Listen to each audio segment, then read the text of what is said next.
Welcome to this week's episode of the Baseball Together podcast. Today we have Fernando Tatis' suspension, Ohtani doing more Babe Ruth things, and the struggling Yankees right now. 9 Plus Us presents the Baseball Together podcast with your hosts, Blackjack Brad and Kansas City Little Big Briggy Blue Eyes. And now, Baseball Together. Welcome to this week's episode of the Baseball Together podcast, baseball family. I am Brad, and as you would expect, I'm with our guy Brig. Welcome, Brig. How are you this fine evening? I'm tired, Brad. How are you? Probably tired of the Yankees losing. That is what I meant, though. Goodness. That's exactly We'll what get there. We will get there. Okay. But first things first, we have to get to the biggest and most astonishing news of the weekend, and that is Fernando Tatis Jr. was suspended for a whole 80 games for testing positive for PEDs. In particular, a steroid called Clostebol, I believe is how you say it. I don't know. I went through 5 years of working in a pharmacy just going, yeah, like my favorite was this drug. It's Prilosec, for heartburn. It's pronounced omeprazole, but we used to call it omeprazoles because of how it's spelled. Yeah. So yeah, all kinds of stuff like that. So anyway, so this is an anabolic steroid. I have to go through this, Brig, because I feel like it's very important that people understand what exactly is going on here and what he and probably his agent were trying to pull over on the general public. Okay? Go. So first things first. Let's talk about this. Let's talk about ringworm. What is ringworm? Ringworm, for those of you who don't know, do not confuse it with a hookworm or a tapeworm. It is actually a fungal infection. It's not a worm at all. Wrestlers, anybody who's wrestled in like high school or anything is familiar with ringworm because you can get it from the mats because it's transmitted through your sweat. His dad said he got it from getting a haircut. Plausible. You could get ringworm from getting a haircut from unsanitized equipment. So that's realistic. How do you treat ringworm though? You get an antifungal cream, lotion, or powder. You can get Lamisil, or do you remember John Madden with boom, tough actin tinactin? Tough actin tinactin. Yeah, you can use tinactin to clear up a ringworm. And where do you get those things? Literally anywhere. Go down to Walmart. Like there was that meme going around, right? Where somebody pulled the moment where Tatis and Machado were going at each other in the dugout last year. It says Lotrimin is $10 down at Walmart. Yeah. Go to Walmart, spend $10 and get your Lotrimin. Okay. Now, this is where I think that his agent or whoever came up with the story was really trying to pull a fast one. Okay. Okay. So let's look at Clostebol, or however you say it. What is it? It's an anabolic steroid. Okay. What is it used for? Getting huge. That's what anabolic steroids are meant for. Getting big. Okay. And where do you get it? Not in the U.S. legally. By no stretch of the imagination. It's not a U.S. product. If you have a U.S. if you are using it in the United States, it is illegal because it's been pulled over across the border.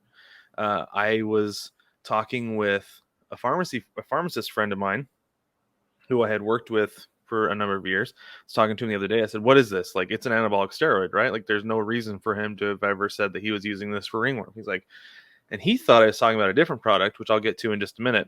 But then later, when he finally realized, he's like, oh, that's not autocorrect going from this product to this one. He's like, yeah, no. He's like, I saw it when I was in Mexico. You can get it over the counter in Mexico. So there's that, right? Good. Yes. Really easy. Know. It's easy to get if you live in San Diego. Yeah. But so this is what he kept. Like, this is what he thought I kept trying to type, but autocorrect or just stupidity was correcting me on this. Clobetasol. Now, what is clobetasol? It is a corticosteroid, and not an anabolic steroid, a corticosteroid, okay? What is it used for? What does that mean, Brad? Okay, so anabolic steroids. Well, I'm getting there, Brig. So remember, anabolic steroids are meant to get you huge, right? Yes. Bulk up, get strong. Corticosteroids are used to treat itching, swelling, and other irritation. Ah. Okay. And where do you get it? You get it with a prescription. You go tell your doctor, say, hey, I'm having issues with an itch, got a rash on my skin. And doc says, okay, try this clobetasol. Now, those are two really similar. They're really similar in spelling, right? Yeah. So I was asking him. So when he thought I was talking about clobetasol, he's like, it doesn't really make a whole lot of sense. He's like, maybe if it's really, really itchy, you would use it then to help with the itching and stuff. But he's like, but it doesn't make sense to use a corticosteroid for ringworm. Right. Now, because it's topical. Well, right, but so is what you would put on. Yeah. Okay. Yeah. Right. Anyway. It's all topical. Yeah. Okay, right. Yeah. Right. And you can use anabolic steroid gels. Right. Right. Exactly. Gels and creams. That's what they talked about with Barry Bonds, is that he was using the cream or whatever they were saying. So that's plausible as well. Now, this is where it gets really interesting, because I feel like somebody was like, "Oh, we'll just tell him it was a corticosteroid." That it was that you were putting a steroid on it. It's like, okay, no, that is not the same thing, right? It's a different kind of drug, and it's almost like somebody was like, hey, it's really itchy. Go down to the store, and maybe he was in Mexico or in the DR or wherever, right? And they're like, get some clobetasol to help with the itching. Some idiot lackey goes down there, cannot pronounce clobetasol, misreads clobetasol on a piece of paper, and gets clostebol instead. Now, I am not giving Fernando Tatis Jr. any benefit of the doubt. I'm saying, if this was an accident, this is how it would have happened. Sure. Right? That being said, his trainer knows what's going on his body, right? Yeah. Like 1000% knows exactly what he's using. So that's why I'm like, no. They did. I'm thinking they did try to pass it off for clobetasol as this corticosteroid instead of an anabolic steroid, so. Yeah. It is kind of funny, though, how it's like these two products so close together in name and similar in drug type. Application. Yeah. Drug type. Yeah. Yeah. Yeah. And topical application as well. But no, it's just, I don't know. I was laughing about this all weekend long, Brig. Legitimately. Well, you're laughing about it. The rest of us are angry. And for good reason, too. I feel like people should be angry about this, because I feel like it's not only bad for Tatis for obvious reasons, because he's going to miss out on 80 games. It's bad for the Padres because they're not going to get him all this year and into next year as well, right? No doubt. They're missing out on one of the game's premier young stars. But for that reason, it's also bad for baseball. Yep. Because he was the face of baseball like a year ago. He was on the cover of MLB The Show 21. Yeah, like, what do you do now? I don't know. You can't just issue an apology and move on. I mean, you have to, but you can't. It's not going to fix everything. Right. And you can't just be like, oh, it was my bad. Like, I thought it was something else. Like, we all know this is a huge issue. And that's why if anybody's wondering how big an issue this is, just look at all the people coming out to talk about it.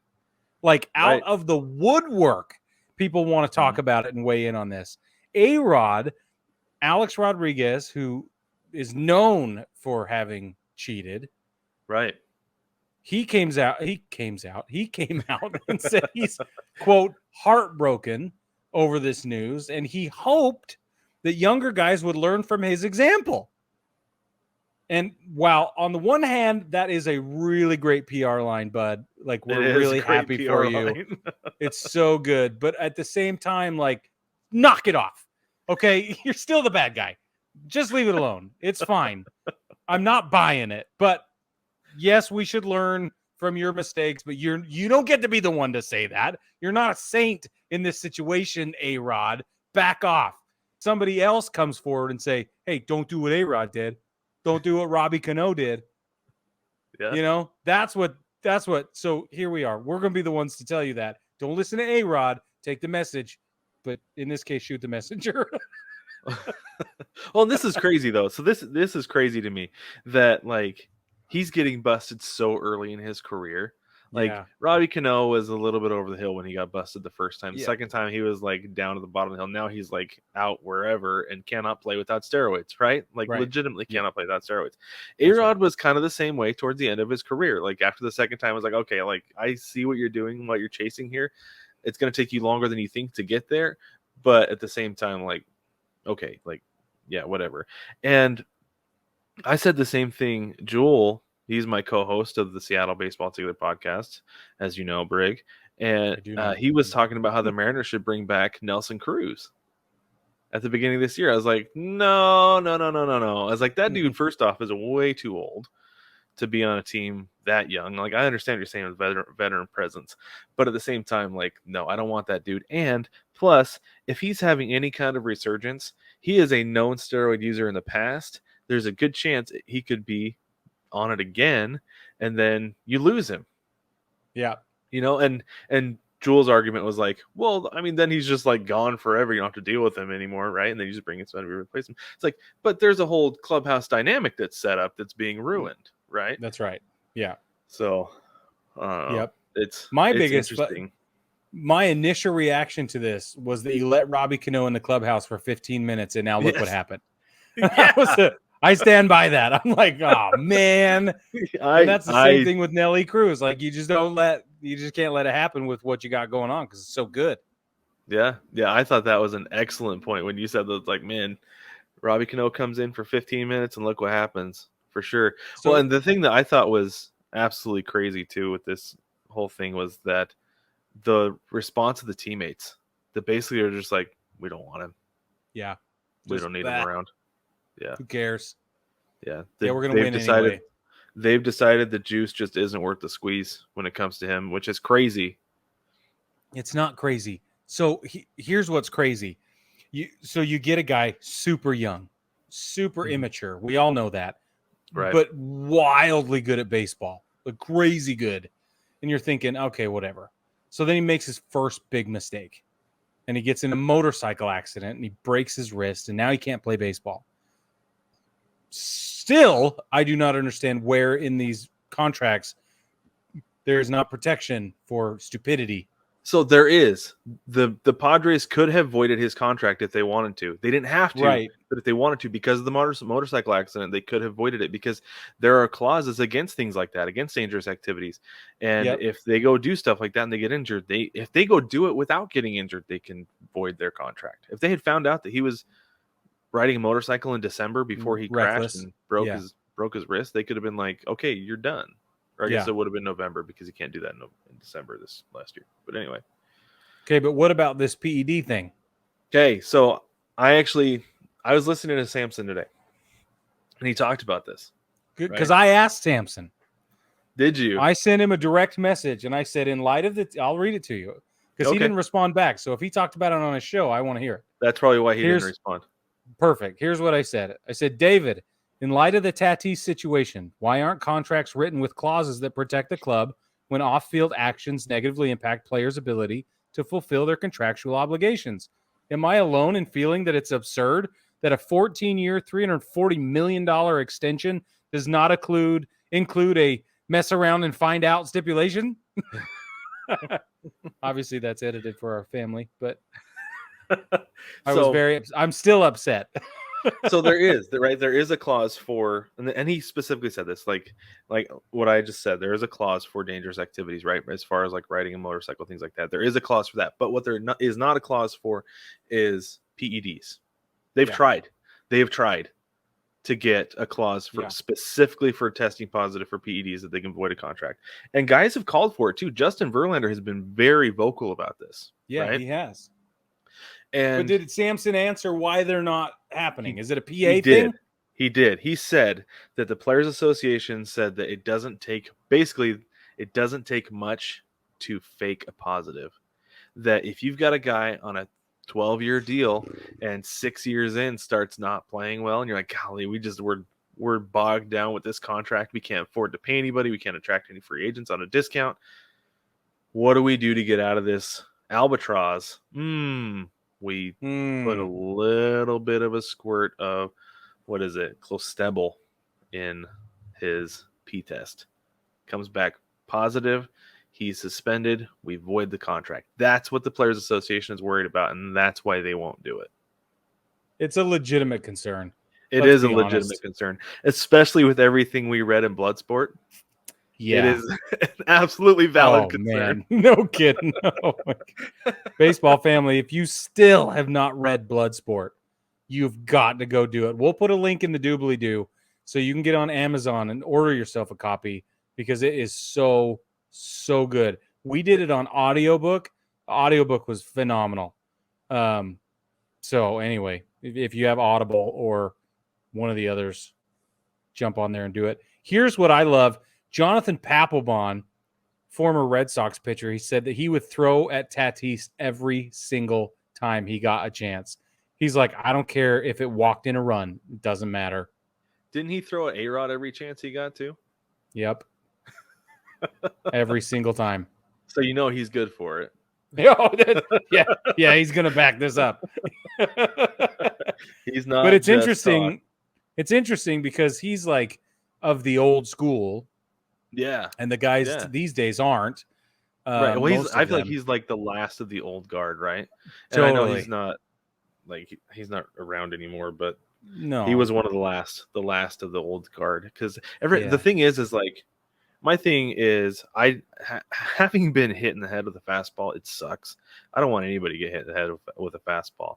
I think it's dumb to throw baseballs at each other, but also I think part of the reason is that like these guys are such friends. They come up through the system, they get moved around and traded, they play travel ball together. Like everybody knows each other pretty much. Like, you want to throw at each other. They're going out to dinner after the game. You don't have to address that over dinner. Exactly. So which is why it's noteworthy that a guy like Papelbon who had a huge career right in Boston is going to say like, I don't care. Like that's what's such a big deal about this is in the mind of the players. Like you said, all the San Diego players are like, get him out. We're done. We've had it. We don't need him. Yeah. Yep. It's crazy. Anyway, let's move on. I think we've talked enough about Fernando Tatis. Okay, let's talk about Ohtani. I actually have the Mariners game on there right now. They're playing the Angels. Ohtani is pitching and struggling, so I'm fine with that tonight. But he has not struggled much this year to the point that he and Babe Ruth himself are the only players ever to have at least 10 home runs and 10 wins in the same season. Babe Ruth did it in 1918. Ohtani accomplished the feat Tuesday, August 9th against the Oakland Athletics. He pitched 6 scoreless innings and hit his 25th home run. According to the Angels, 2 players from the Negro Leagues also did it. Bullet Rogan of the 1922 Kansas City Monarchs, that is a 1922 name, and Ed Ryle of the 1927 Detroit Stars. He also passed Ichiro for the second most home runs all time by a Japanese-born player. Matsui has 175. I have a feeling he's going to pass Matsui. Yeah, you know that's right. Next week. So basically, I mean, in case you're wondering, Ohtani's the real deal. He's very good at baseball. I have a question for you, Brig. Okay. If Ohtani's career ended tonight, if like say, because he's kind of having, like I said, he's kind of having a rough night against the Mariners. He's given up a few runs and a bunch of hits already in the second and third inning. If he were to just be like, I'm sick of this, I'm sick of losing, I'm sick of being in Anaheim, I'm going back to Japan. I retire from Major League Baseball today, this moment. Would he be a Hall of Famer already?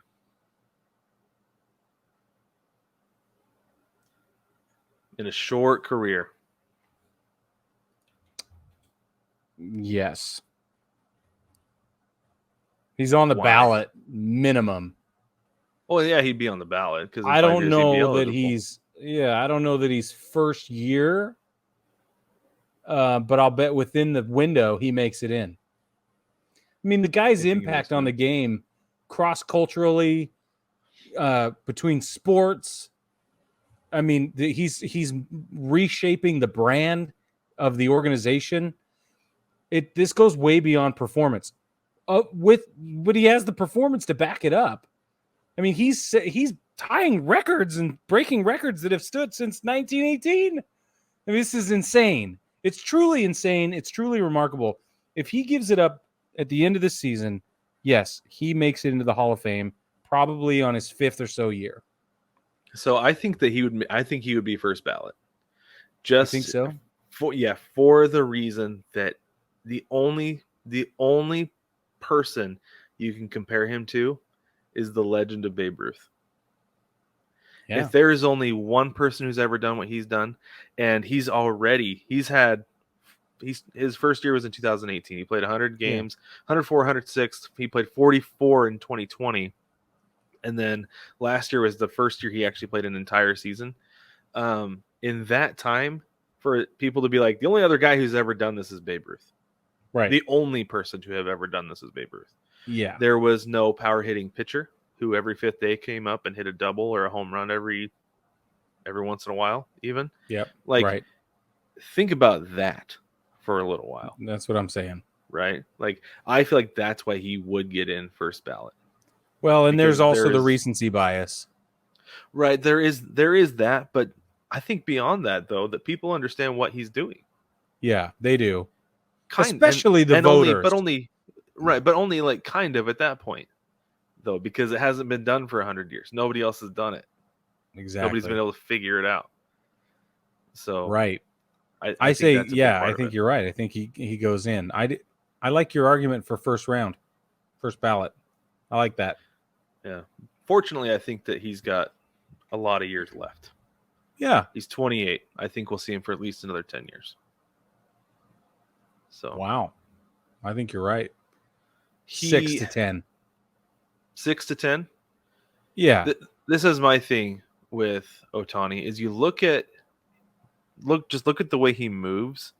You can tell that I feel like he has that Ichiro pliability thing. Yeah. It's going to It's help very his fluid. longevity.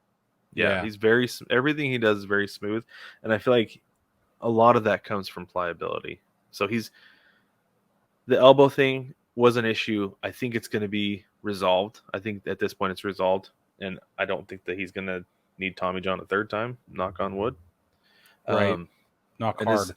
I feel like his swing is going to age really well too. So Yeah, we could see him for a good long time. That's why I say 6 to 10, because we're not going to see the same production out of him on the mound in 6+. Right, but he can DH anywhere in the league. Anywhere. Yeah, that's right. 100%. We just got rung up though No. by Castillo. Oh, man. Backwards K. Speaking of Castillo, let's go and talk about the Mariners and the Yankees, Brig. I know this is the topic you've been really looking forward to tonight. Oh, 1,000%. man. So Thousands. my Mariners downed the Yankees last week, 2-1 in a 3-game set in Seattle, which means for those of you keeping score at home, Brig owes all of us a pie in the face. I do. I do owe you a pie in the face. Which It's puts coming. us at 2 apiece. Very excited What? about this, Brig. Oh, yeah, 2 2 pies apiece. each. Yeah. 2 pies each. Should have quit while I was ahead. Oh, there are plenty more pie bets coming. So There are. So this was the crazy thing about this series. Tuesday night we had Garrett Cole and Luis Castillo facing off, and this thing went scoreless into the 13th inning. It was crazy. It was so stressful. I could barely keep it together. I was losing my mind during this thing. We were messaging each other back and forth like it was a GIF. It was a meme. The entire situation was a meme. Yeah, it was. Well, and then what was it after the 11th inning? I was like, well, shoot, I have to shower. You're like, you have 90 seconds. Yeah, because there was a commercial. So I went and jumped in the shower, and I made it back in time for, I don't know, I didn't miss much of the game. A nice quick Oh, shower. you didn't miss much. But anyway, the game did end in the bottom of the 13th. For a all-star, Luis Torrens hit a walk-off single to right field with the bases Ridiculous. loaded. So And with dumb. 1 out, so it wasn't. So I did see that I don't know who was playing right field at that point for the Yankees, but they did try to get the out at second. Did you see that? Tried to get the force at second. Yes. So dumb. If there were 2 outs, yeah, it would have worked. It would have kept the run from scoring, but fortunately, there was only 1 out. That's the longest game since the Ghost Runner has been implemented in 2020. So Yep. the Ghost Runner is working to shorten games, and I kind of have an appreciation for it after watching 13 innings of a game that I was emotionally invested in. I will say that I was too caught up in things to really care whether there was a Ghost Runner or not. I'm not Right. going to say I was for or against it. Right. I was pacing and panting too much to have really bothered to be upset. Right, exactly. And that's kind of the thing is that, like, you kind of lose track of the ghost runner, especially by the 13th inning. That you're just like, okay, yeah, there's somebody there, whatever. But I think that game might have kept going if there wasn't a ghost runner. I don't think that right. would have ended it. So okay, stressful so baseball. we have to talk about this stupid Yankees problem really quick, and then we'll come back up and talk about the Mariners' awesomeness. Okay. So first of all, let's go through the injury list. Matt Carpenter, 6 to 8 weeks out, broken foot. Michael King, as of August 15th, out for the season, elbow. DJ LeMahieu's got a toe problem. He might come back tomorrow. We don't know. Probable. Miguel Castro, out till September 29th. Matt Carpenter, I mentioned. Zach Britton, September 2. Giancarlo Stanton, maybe this weekend, August 19th. Harrison Bader still not going to be in the lineup until September 1st, though his tribute to the St. Louis Cardinals fan base was pretty cool. He's already shaved and shorn, which is awesome. Wow. Yep. Chad Green, elbow, out for the season. Luis Severino, he's still dealing with that lat injury, September 13th. These are big names, and a lot of these are pitchers, ladies and gentlemen. And that's a huge part of what the Yankees were so good, and now they're not. They're bad. In fact, the Yankees have not won a series since July 29th through 31st. Whoa. Who was that against? I don't remember. And for the record, they did get shut out tonight. You know what, though? Like, you can't blame all that on pitching, though, because they haven't been scoring runs either. I know. Like, I know. I don't know what's going on with the Yankees. They trade Joey Gallo at the deadline. And suddenly win. Nothing works. They get Benintendi in there. We know his arm isn't great. That's it, though. Still has he gotten a hit works. yet? One. Or Got two, one maybe. It took him a while to get his first hit as a Yankee. Took way too long. Then, since the All-Star break, the Yankees are a grand total of 8-14. Tonight's loss puts them at 72-44, lost 2 in a row. 8-14 since the break, Brad. That's pretty bad. It's so bad. Now, obviously, they're still 72-44. They still have first place tied up. By a lot. Yeah, exactly. The East is 10 games back. Tampa Bay is still 10 games back. So they're still going to, there's no guarantees anywhere.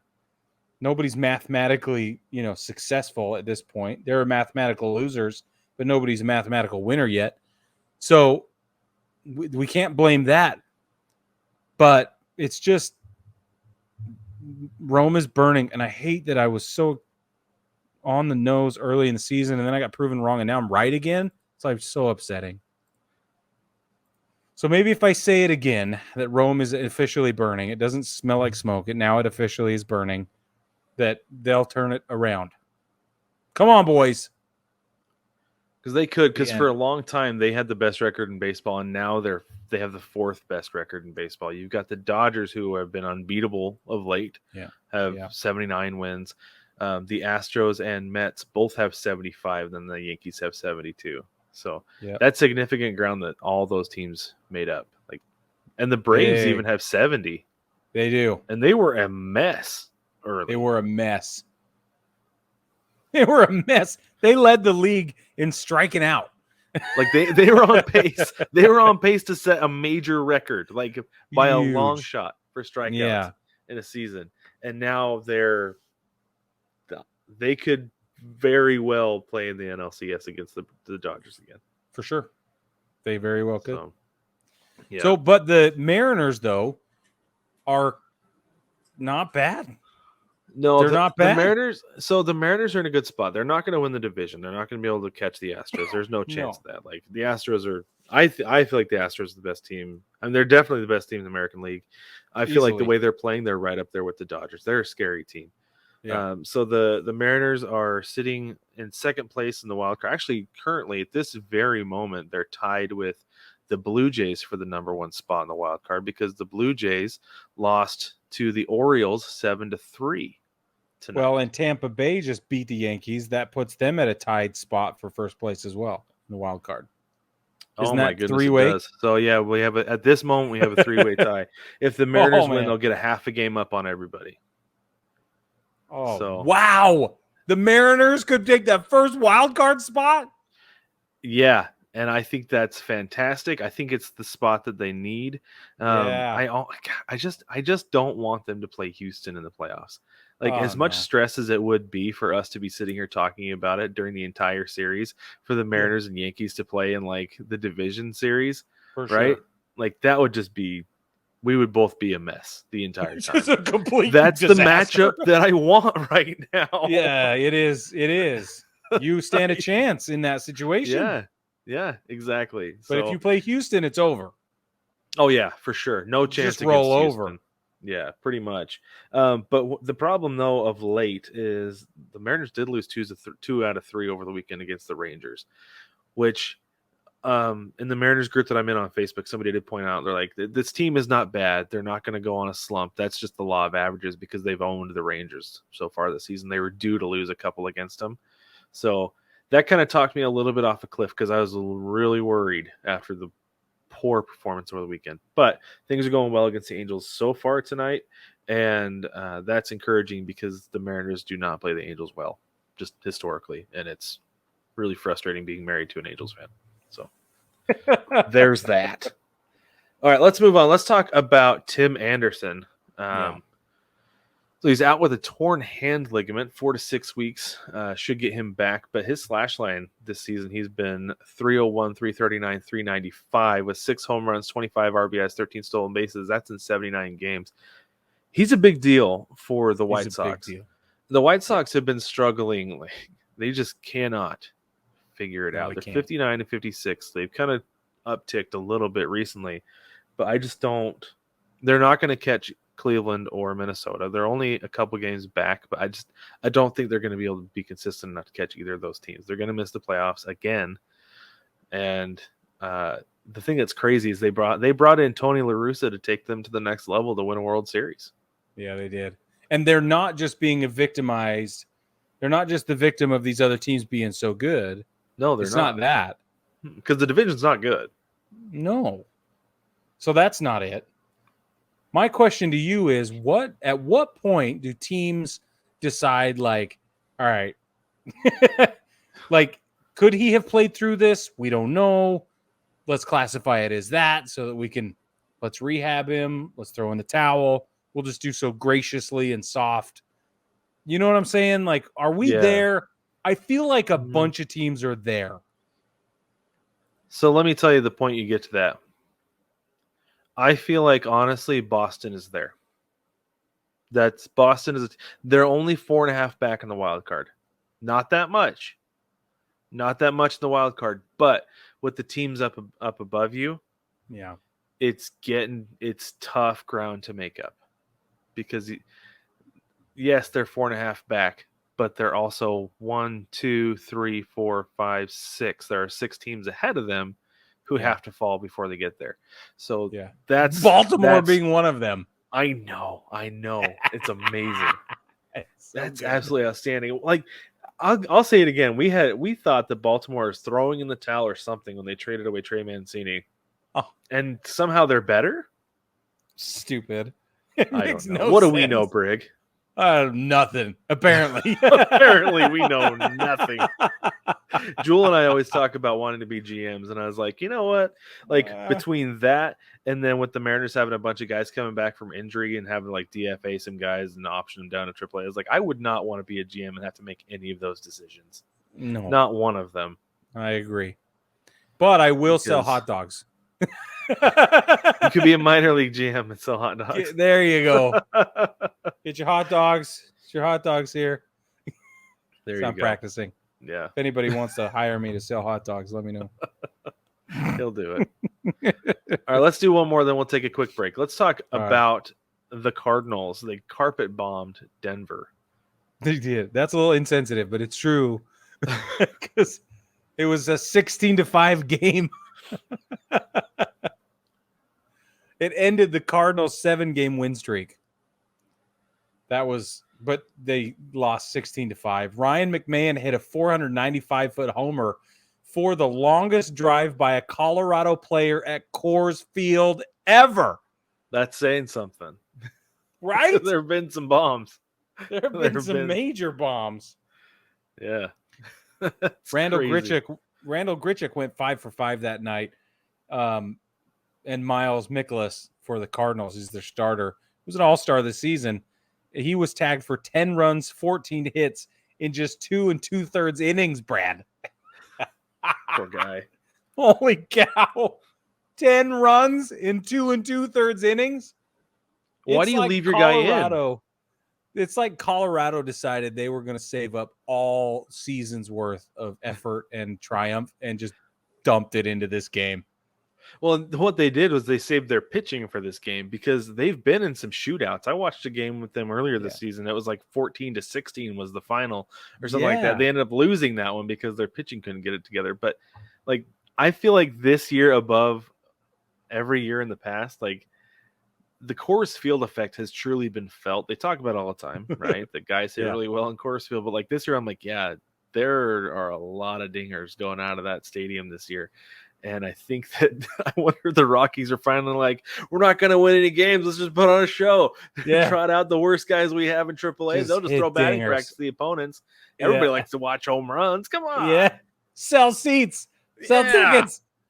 Yeah. Fans come to watch their team anyway. Come on. That's right. Have you been to Coors, though? I haven't, no. Man, it's beautiful. It's a killer experience. I bet it is. It looks like it. Colorado has a grand total of 436 win percentage this year. They're 51-66, which is significantly better than I thought it was, honestly. Even though that puts them at 30 games back behind LA. In the NL West. We got to realign some stuff. Like, we just need a realignment so bad. But what do you do? Do you put all the bad teams in one spot? I mean, that's the AL Central, right? Yeah, or do you put one great team, one perennial winner in every division? Because then they could just mop up the division every year. But then there's no parity, it's a catch-22. And I feel like baseball has better parity than most other sports. Yeah. Just because it is so unpredictable. You never know when guys are going to be on or off. And it's the only sport to not have a repeat champion this century.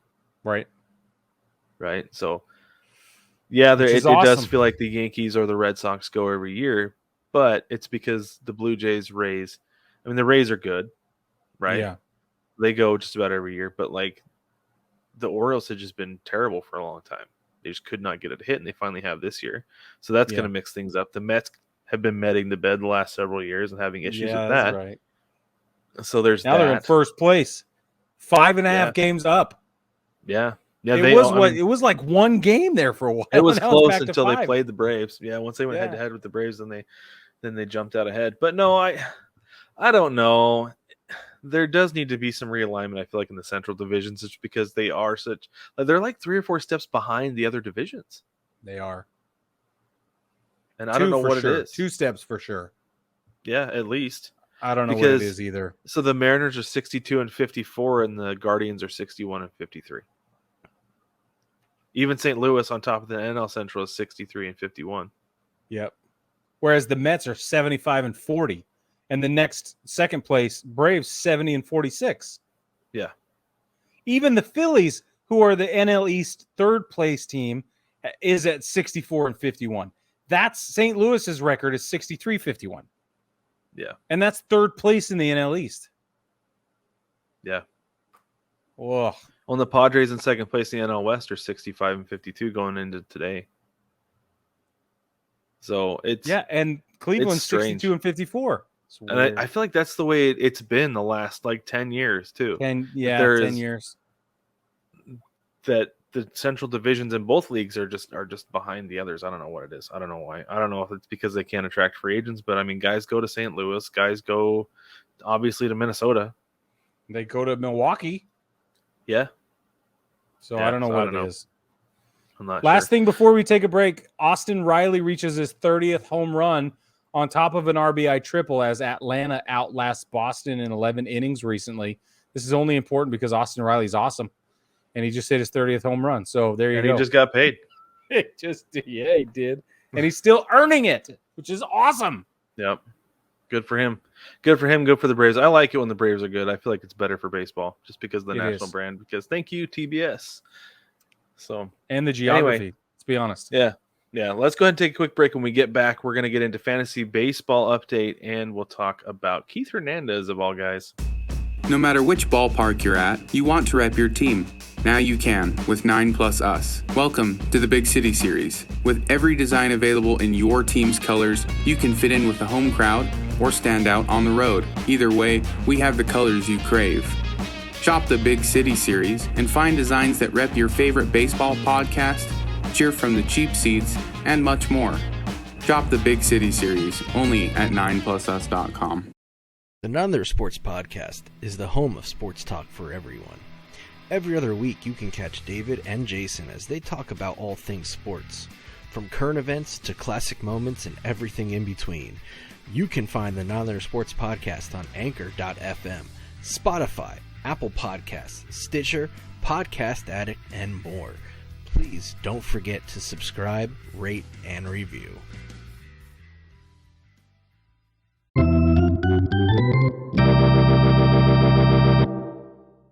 Welcome back, baseball family. We have a few more items to go over that are just pressing, and we just can't go without talking about them.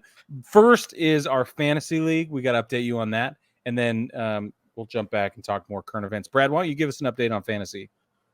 I will do that. I will give a fantasy baseball update. So let's start with our matchup first, Brig. Brig and I went up against each other. I'm the Manitoba Man Clowns. Brig is Brigger Mortis. Brig won this one 401 to 377. I've had a couple of rough weeks. Part of it, though, is Julio Rodriguez was out for a little while. Yeah. And I kept him in my lineup because I always forget to update. But that's just how that goes. He's back. He played a couple games last week. I'm hoping that his contribution will be significant going forward.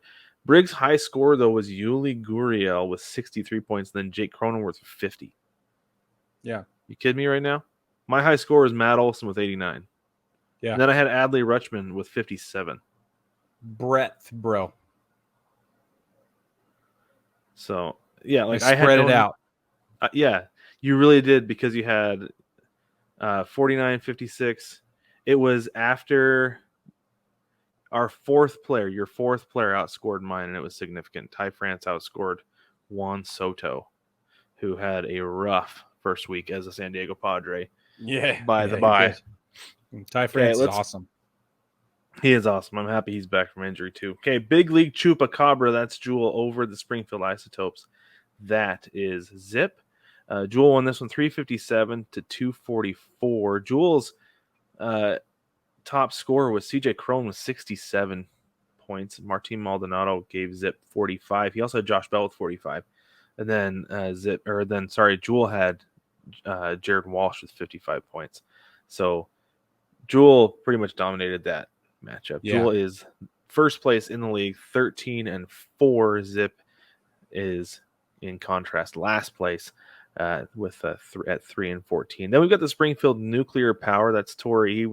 He won this one 426 over Jason, who is not another fantasy team. He 426 to 342.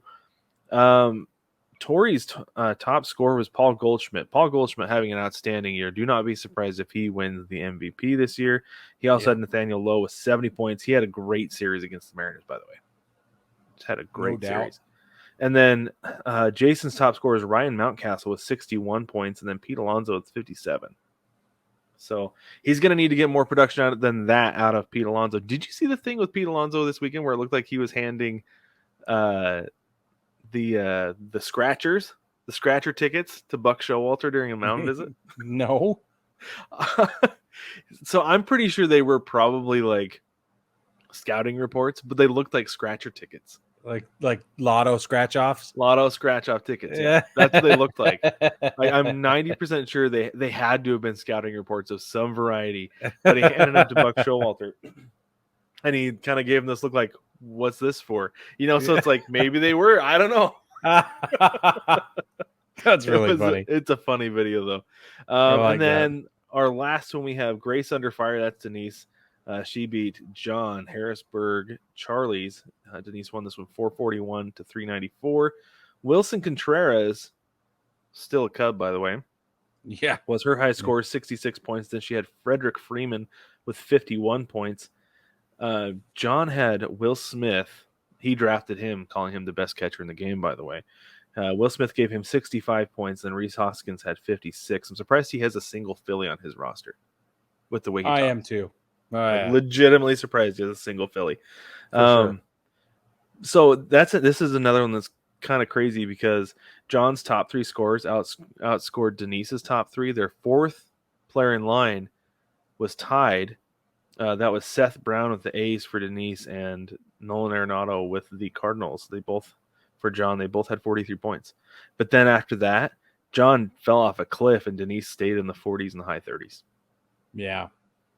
So distribute your points. I think we say it every single week. Distribute your points. That is the key to success in fantasy baseball. Yep. Don't rely just on one player. If you're playing in like a salary cap league, a good idea is to like stay in that middle tier as much as possible. I think is the way to go with that. Yeah. So I look for guys who play every day. That's one of my biggest things. If you play pretty much every day, you only get you get a day off here and there. Maybe there's a lefty on the mound and they don't want you to hit against the lefty or whatever. That's it though. Otherwise you're indispensable. Those are the guys I like to put on my team. Exactly right. All right, Brig. Why don't you tell us about Keith Hernandez and the Phillies? Speaking of the Phillies. Speaking of the Phillies and speaking of John, I feel like John and Keith would be on the same page here because Keith Hernandez does not like he does not like the Phillies at all. He announces he's a broadcaster for the Mets, and he was during a Cincinnati Reds game recently where the Mets were in Cincinnati. He says, Cincinnati was in New York. This is a direct quote. Quote, I've expressed to the front office, not the Mets front office, our front office at SNY, that I hate doing Philly games. So I guess they gave me the series off. They're hot right now. I would like to see them, but as far as fundamentally and defensively, the Phillies have just always been just not up to it. End quote. And he just hates calling Phillies games and hates being there and hates watching them because he goes on to say he just doesn't think they play good baseball. Pretty hot. And you know what though? To be fair, to be fair, I think most Phillies fans would agree with him this year. Sure, this year, yeah. But this is he's speaking out broadly. Right. Yeah, that's true. He is, because this is the thing with the Phillies is that they rely so much on the home run that this year especially they've been living and dying by it. Well, yeah, Bryce Harper's out, Kyle Schwarber's out. It's over. Yeah. Yeah, but a lot of the season though, that's been mostly what their roster composition was this year though, was guys who could hit home runs top to bottom, right? That's right. With the exception of Kyle Schwarber and Bryce Harper, but without those guys, now you're just trying to hit home runs every day. And that's right. While doing that, not relying a whole lot, like he said, on defense or necessarily a bullpen, especially a bullpen. Especially a bullpen. So, I agree with you. Okay, well, let's move on. Eckersley is leaving the booth in Boston. Eckersley has been a mainstay of Boston broadcasting for the Red Sox. And what did we decide? 2003 was his first season? 2003 was his first season in the booth for Boston, yeah. So officially 20 years now. My takeaway from this is rough timing for the Red Sox and the organization, the fan base, especially because, he's like the guy. He's their guy. Mm-hmm. He's like the voice of Red Sox baseball. And now he's not. It's over. And he's moving to California to be closer to family and to live out more of his retirement years with, closer to his family. But I just think you got to wonder if the Red Sox had been winning, if they had been successful, that maybe this decision doesn't happen. Maybe this decision doesn't happen in August, the announcement. You know what I mean? That's why I feel bad for the fan base in this case, this one and only ever case, is that I feel bad because It's just one more blow. It's just one more issue. It is. And it's crazy because you think about it, think about the timing of when he came in. He's been the voice of winning Red Sox baseball. Exactly. Right? Yes. So it's like, is there going to be the curse of the Eckersley curse going forward? That was the first thing I thought. I was like, man, Eckersley's been there. They've won how many World Series now during this time? And now he's going to leave after a really bad season. Could this be the Eckersley curse that we don't see another Red Sox World Series championship until 2104? Jeez. What? Whoa, I don't think that's dude. the case. That'd be crazy. Something to keep an eye on. Keep an eye on how the Red Sox play post Eckersley era. So I'm going to keep for those of of you Brig. do it. Those of you who don't know who Dennis Eckersley is, by the way, he's a pitcher, right-handed pitcher. He's in the Hall of Fame. Okay. By the way, he's been an MVP, won the Cy Young, 6-time All-Star, 1989 World Series championship, ALCS MVP. He has 2 Rolaids Relief Pitcher Awards, career WAR 62.1. The guy is career ERA 3.5. Just phenomenal. So, if you still don't know who he is, when you look him up, you'll recognize him by his mustache and his mullet. Correct. Yeah, I was going to stay away from that, but that's how you know. All right, so let's move on. Yandy Diaz. Yandy Diaz is so funny because he is visiting Milwaukee to play the Brewers, and he refuses to stay at Milwaukee's famous Pfister Hotel.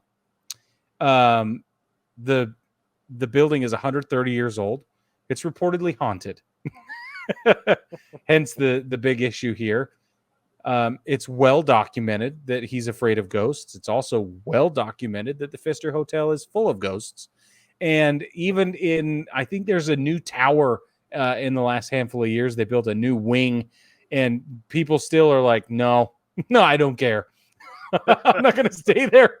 He's not the only player that won't stay there. This is nothing new, but it is funny, and it's something we have to talk about just for a minute. Brad, you were saying something about people that come in to play the Bucks.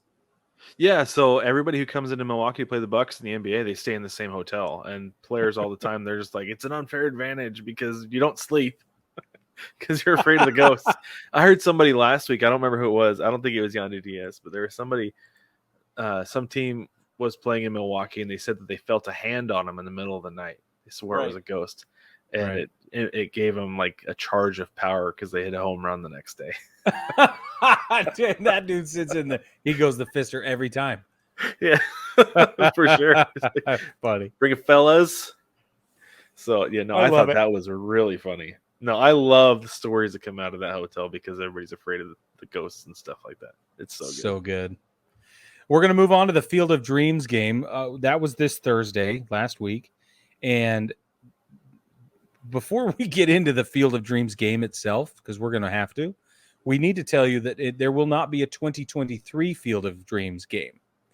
Apparently, they want to do some construction to improve and renovate. That's the reasons they've cited.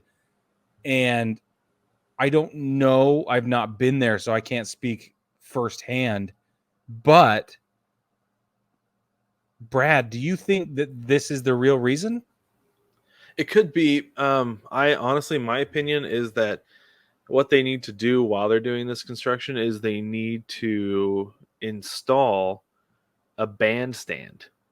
And if they want to get a true feeling of an early 1900s baseball game, rather than playing Lil Nas X over the PA system, they need to have a brass band in the grandstand playing during the game instead. Yeah.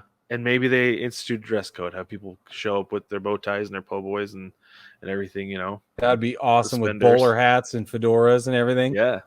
You have to dress up for this amazing. game. It'd sure be better for TV.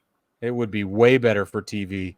So you were saying that you watched the game. I couldn't watch the game. I was blacked out. It didn't matter how I tried. And to me, I'm so turned off now. Like, I'm flabbergasted. I know I'm not the only one. There's no way. Right.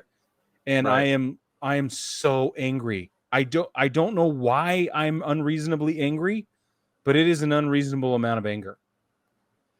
I don't think it's unreasonable. I mean, Rob Manfred's addressed the issue. He says that he doesn't like blackouts, and honestly, like, we always blame him. We blame him for all the problems.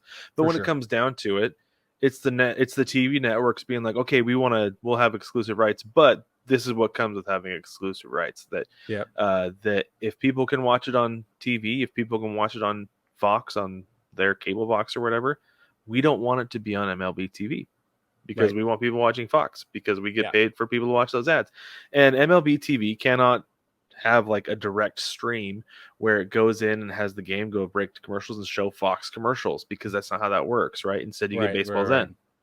So I get it, but it is a problem. It's something that Major League Baseball needs to address the next time around when it comes to TV rights. Is they have to understand that people are streaming instead of watching through their satellite dish or their cable box, because they're losing fans. They're not tapping into opportunities to gain fans. There are people local to Seattle. I see it all the time on Facebook. People are like, can't watch the game tonight. What do you recommend? And it's like, there's like Fobu or something like that.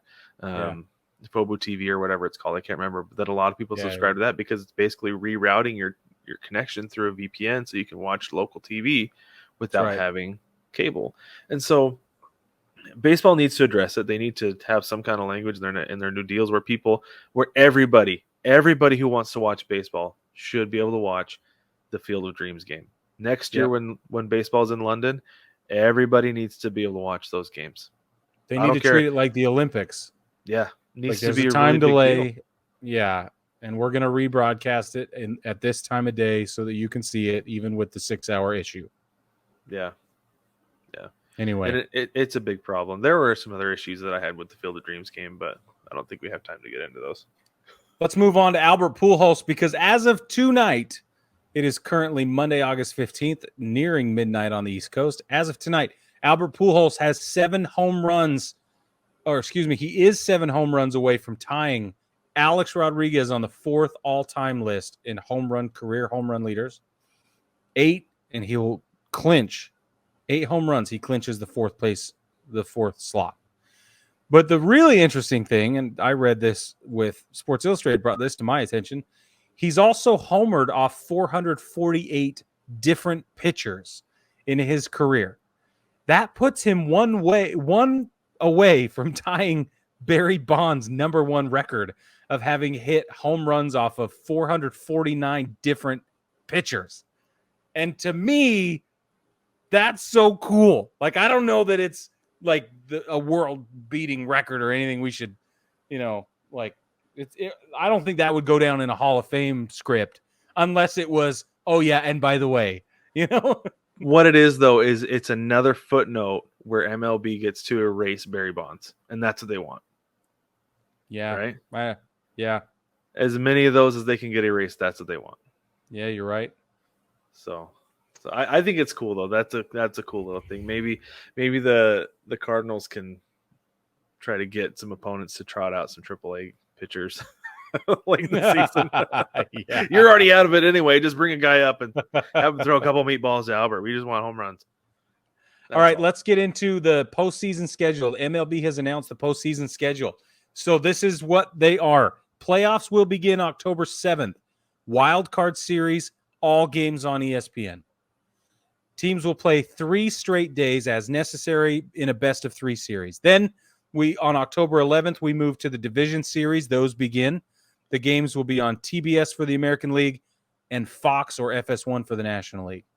The NLCS will begin October 18th, Fox or FS1. ALCS begins October 19th, all on TBS. That's interesting. It's like it's flipped. Anyway, the World Series Series begins October 28th, all games on Fox. The World Series again will be the World Series again will be on Fox, just like every other year. But no Joe Buck this year. Right? Yeah, he's moved on.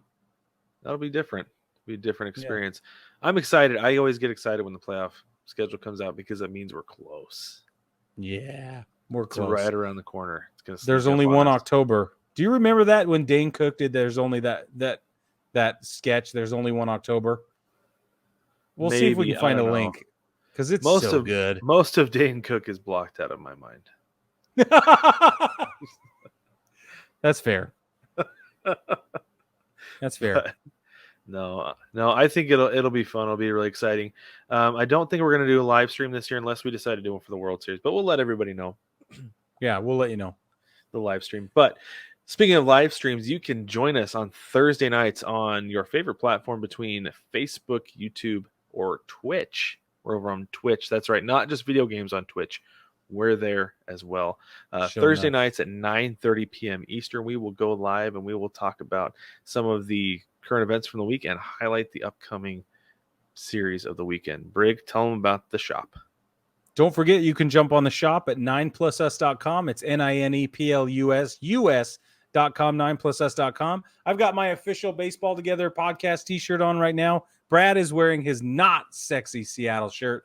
Very cool. We have hats, hoodies, t-shirts, etc. Get on there, buy yourself something nice. Don't forget, Christmas is coming up. Here we go. That's right. And don't forget to support Chinook Seedery. They support us, so you should support them as well. They are the best seeds ever. We love them so much. Hop on ChinookSeedery.com. Use code BTPOD to get 10% off your order and support the show.